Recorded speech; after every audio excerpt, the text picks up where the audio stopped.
साथियों, कांग्रेस के लिए देश का संविधान कोई मायने नहीं रखता।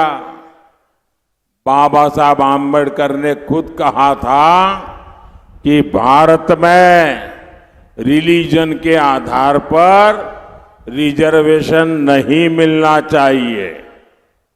लेकिन कांग्रेस ने कर्नाटका में बीसी आरक्षण काटकर मुस्लिमों को दे दिया है। यही कोशिश इन्होंने संयुक्त आंध्र प्रदेश में भी की थी, लेकिन तब हाई कोर्ट ने उस पर रोक लगा दी थी। ये बात कांग्रेस को खटक रही है, इसलिए ये कांग्रेस कानून बनाकर एससी, एसटी, ओबीसी इनका आरक्षण हटाकर अपने वोट बैंक मुसलमानों को देना चाहते हैं। जितना आरक्षण आज एससी, एसटी, ओबीसी को मिलता है वो खत्म करके इंडी अलायंस पूरा का पूरा रिजर्वेशन मुसलमानों को देना चाहती है। मैं जरा आपसे पूछना चाहता हूं, क्या आप ये लूट होने देंगे या आपका आरक्षण लूट लेंगे? आप देखते रहेंगे? మిత్రులారా, కాంగ్రెస్ దృష్టిలో ఈ దేశపు రాజ్యాంగానికి ఎలాంటి విలువ లేదు. బాబాసాహెబ్ అంబేద్కర్ స్వయంగా మతం ఆధారంగా రిజర్వేషన్లు ఇవ్వకూడదని చాలా స్పష్టంగా చెప్పారు. కానీ కాంగ్రెస్ కర్ణాటకలో వెనకబడిన తరగతులు అంటే బీసీల రిజర్వేషన్ను కత్తిరించి ముస్లింలకు ఇచ్చింది. ఇదే ప్రయత్నము అవిభక్త ఆంధ్రప్రదేశ్లో కూడా చేయడం జరిగింది. కానీ హైకోర్టు దీనిని నిలువరించింది, నిలిపివేసింది. దీన్ని కాంగ్రెస్ ప్రభుత్వం సహించలేకపోతోంది. అందుకే చట్టాన్ని చేసైనా సరే షెడ్యూల్డ్ కులాలు, షెడ్యూల్డ్ తరగతులు, ఓబీసీలకు సంబంధించిన రిజర్వేషన్ను తొలగించి తమ ఓట్ బ్యాంక్ అయినటువంటి ముస్లింలకు ఇవ్వాలని అనుకుంటోంది. ఎంత రిజర్వేషన్ అయితే ఎస్సీ, ఎస్టీ, ఓబీసీలకు లభిస్తుందో దానిని పూర్తిగా నిలుపు చేయాలని చెప్పి ఇండి అలయన్స్ మొత్తము దేశంలో ఉన్నటువంటి రిజర్వేషన్ అంతా కూడాను ముస్లిములకు ఇవ్వాలని ప్రయత్నిస్తున్నది. మీరు ఇలా జరగనిస్తారా? రిజర్వేషన్లను తొలగించటాన్ని మీరు అంగీకరిస్తారా? ये कांग्रेस वालों को पहचानो। ये एससी, एसटी, बीसी उसका आरक्षण मुसलमान को देने को तो तैयार है, लेकिन मेरा माड़ीगा समाज वो अपने अधिकारों की लड़ाई लड़ रहा है, उसको न्याय देने को तैयार नहीं। मेरा छोटा भाई कृष्णा आज यहां मौजूद है और माड़ीगा समाज के अन्याय को दूर करने के लिए ये मोदी ने वादा किया है, असेंबली में किया था। मैं भूल नहीं जाऊंगा, मैं इसे पूरा करके रहूंगा।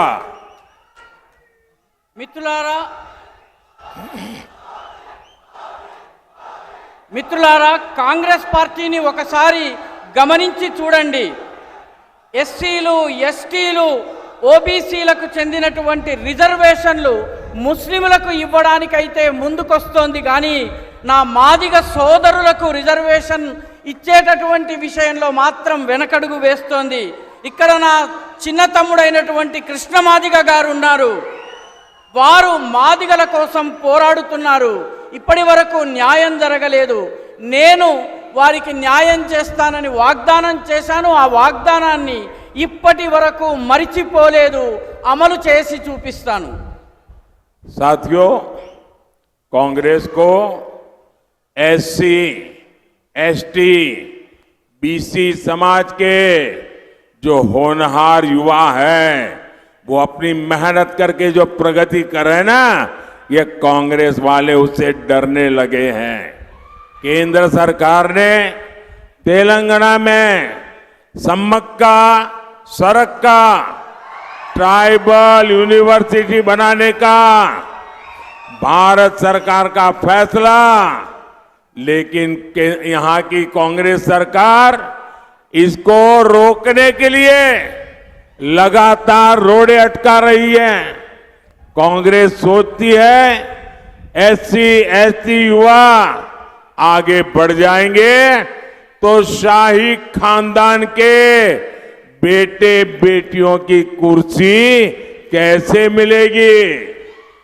మిత్రులారా, కాంగ్రెస్ ఎస్సీ ఎస్టీ బీసీ సమాజంలో ఉన్నటువంటి ప్రతిభావంతులైనటువంటి యువకుల యొక్క అభివృద్ధిని చూసి భయపడుతోంది.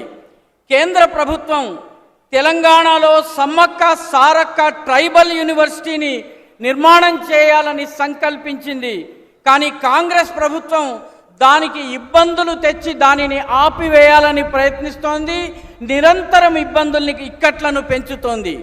కాంగ్రెస్ ఏమనుకుంటోందంటే ఎస్సీ ఎస్టీ సముదాయాలకు చెందిన యువకులు గనక ముందుకొచ్చినట్లయితే ఈ పెత్తందారుల కుటుంబాల పిల్లలకు కుర్చీ దక్కకుండా అయిపోతుందన్నటువంటి భయం కాంగ్రెస్ పార్టీకి ఉంది.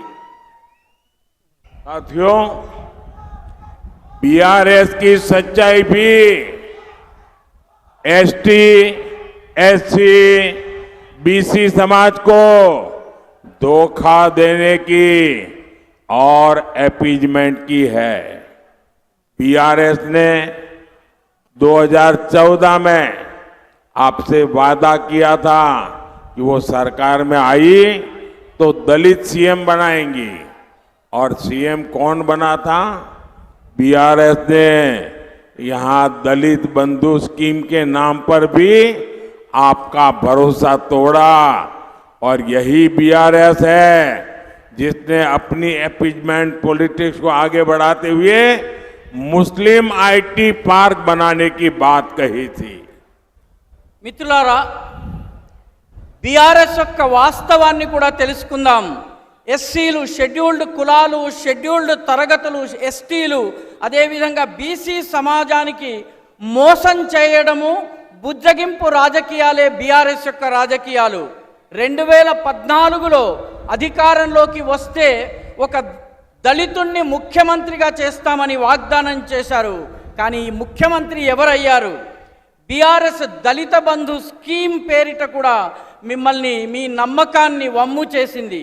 అంతేకాదు, ఇదే బీఆర్ఎస్ ఇదే బుజ్జగింపు రాజకీయాల్లో భాగంగా, మైనారిటీ బుజ్జగింపు రాజకీయాల్లో భాగంగా ముందుకు వెళుతూ కేవలం ముస్లిముల కోసము ఐటీ పార్కులను ఏర్పాటు చేస్తామని కూడా ప్రకటించింది. ये हमारा कल्चर देखिए, हमें 14 में आपने सेवा करने का मौका दिया तो हमने सबसे पहले राष्ट्रपति बनाए रामनाथ कोविंद जी, एक दलित को। हमें 2019 में दूसरी बार मौका मिला तो हमने राष्ट्रपति के रूप में आदिवासी बेटी को देश के राष्ट्रपति के रूप में द्रौपदी मुर्मू जी को पसंद किया, और कांग्रेस ने इसका भरपूर विरोध किया। మిత్రులారా, అదే మా సంస్కృతిని చూడండి. 2014లో మేము తొలిసారి అధికారంలోకి రాగానే 2014లో రామ్నాథ్ కోవింద్ ఒక దళిత సమాజానికి చెందినటువంటి నేతను ఈ దేశపు రాష్ట్రపతిగా చేశాము. 2019లో ఆదివాసీ సముదాయానికి చెందినటువంటి ద్రౌపది ముర్ము గారిని దేశపు రాష్ట్రపతిగా చేశాము. కాంగ్రెస్ ఈ రెండిటిని వ్యతిరేకించింది.